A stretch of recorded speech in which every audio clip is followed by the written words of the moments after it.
Now, that was number one thing that I wanted to get on that was a little bit off topic. There's a number two thing.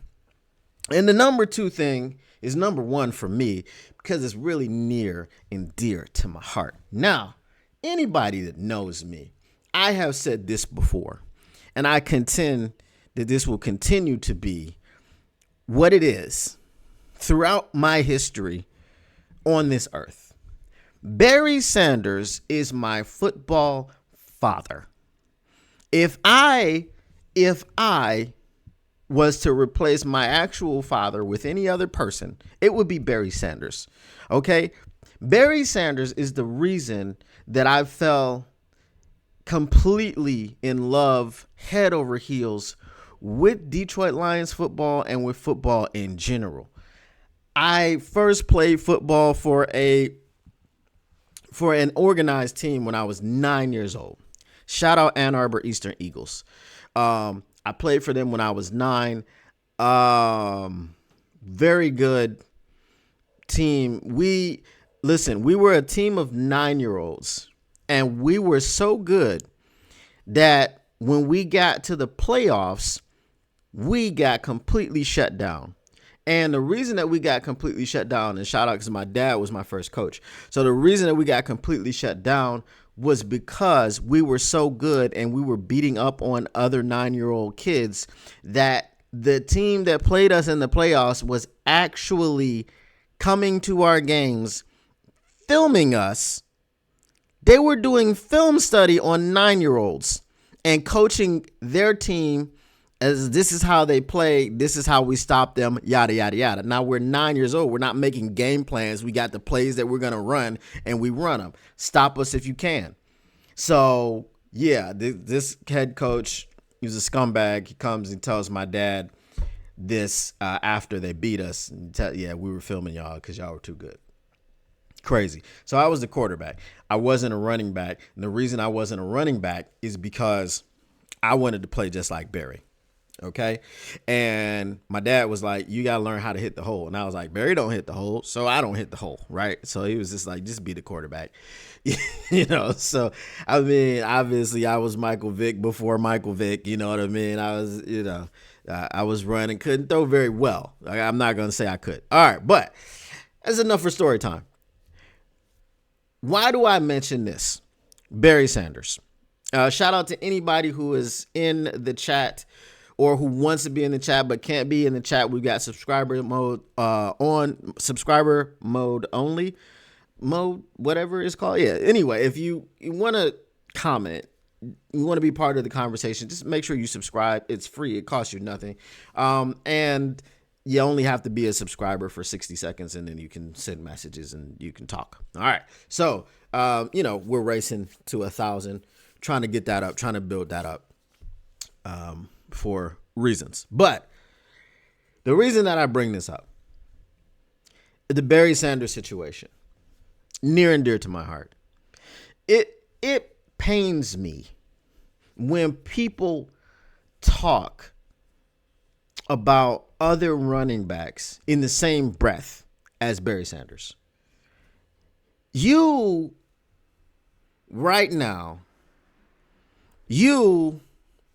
back then, and I can't tell the future, but I can talk to people right now.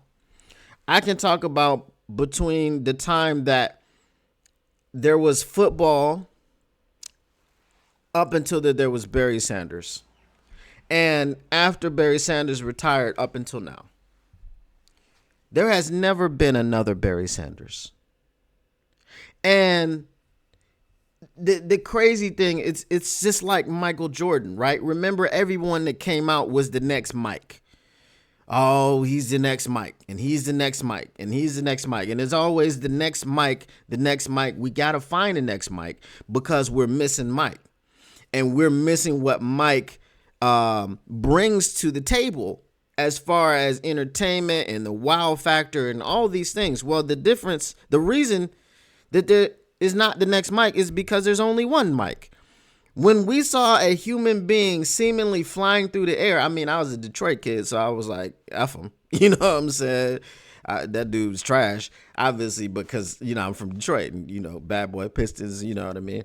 But when you see a human being flying through the air and all the things that he did and the tongue out and everything and the swag and the shoes, that's not something you ever going to see again, because every time it happens, even close to it, well, this is the next version of it. Everybody wants it to be the next version of it.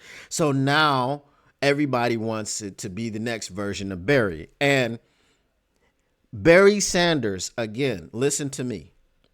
If you never heard this story, Jeff Fisher was the defensive coordinator of the Los Angeles Rams, and they were getting ready to play Barry Sanders and the Detroit Lions, and he released live chickens in practice for the defense to chase around so that they could mimic the movements of Barry Sanders.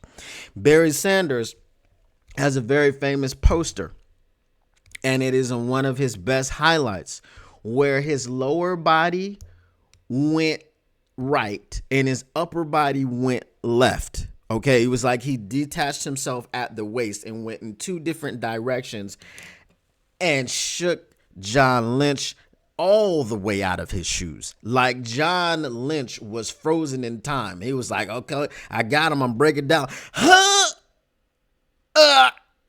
You know what I'm saying? That's what it was in the moment. I can imagine John Lynch's brain probably split in half inside of his skull, and he was like, I can't move. I'm paralyzed. I don't know what to do. This is Barry Sanders. So I'm listening to, I listen to a lot of Woodward Sports, man, because when I'm driving in the morning, that's what's on and that's what's accessible. And I know they're going to be talking about the topics that I need to be talking about as well. So I listen to a lot of them. Listening to Armani and Edwards. Anson Wells is on there today, and he makes the most ridiculous statement. Now, I'm not coming for Anson Wells. I'm not coming for any person in particular. I'm coming for a particular group of people. The recency bias that we see when we make statements like, if Saquan Barkley didn't start off his career with the New York Giants, which was a terrible organization, you're talking about Saquon because he's creeping up to Eric Dickerson's record. You're, again, 17 games, right? You're talking about Saquon as maybe the greatest running back ever. Homie. And homie and his homies and their homies and all the homies. Stop it. Yes, Saquon Barkley did some crazy stuff when he backwards hurdled a man. And they put it in Madden. Kudos. Bro, do you not understand what Barry Sanders did to people? This is why I highlighted the John Lynch thing, and there are so many other things, bro. Come on, man. That's not Saquon. Saquon's very good. Saquon's excellent, right? Saquon right now looks like the best back in the NFL in 2024. He is not the best back of the NFL history. And then you're saying, we're couching the argument by saying Saquon, if he didn't start his career with an awful garbage organization, bro, Barry Sanders started his career and played his entire career with the Detroit Lions. The reason that we went to the playoffs 5 out of 10 years when he was here was because of Barry. That's it. But we won one playoff game because everybody in the playoffs knew if we sell out, if our entire game plan is to stop Barry Sanders, this team can't beat us. Right?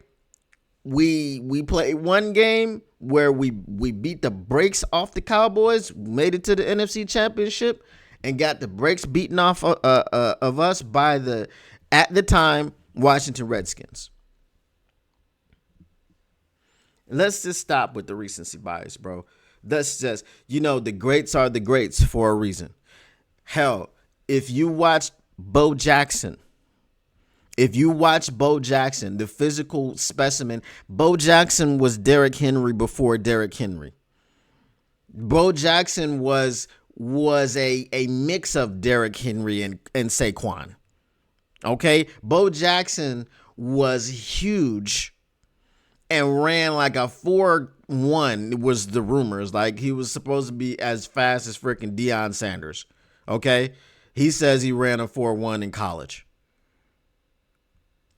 Bro, if he plays a full career, he's head and shoulders above Saquon Barkley. Again, not trying to take anything from Saquon. But when we start comparing contemporary people to the greats, what's the resume? Why are we comparing this person to the greats? What's the purpose? What do you see that makes you believe that Saquon Barkley had the ability to be better than Barry Sanders, the greatest running back who ever freaking lived? Come on, dude. Stop it. If you came for all the stats and none of the static, if you're trying to keep your Lions news pragmatic, make sure you smash that like button, subscribe, and turn on your notifications so you can get notified when the Motor City Cats are back at it. And plus, you can't get enough of the victory buffs.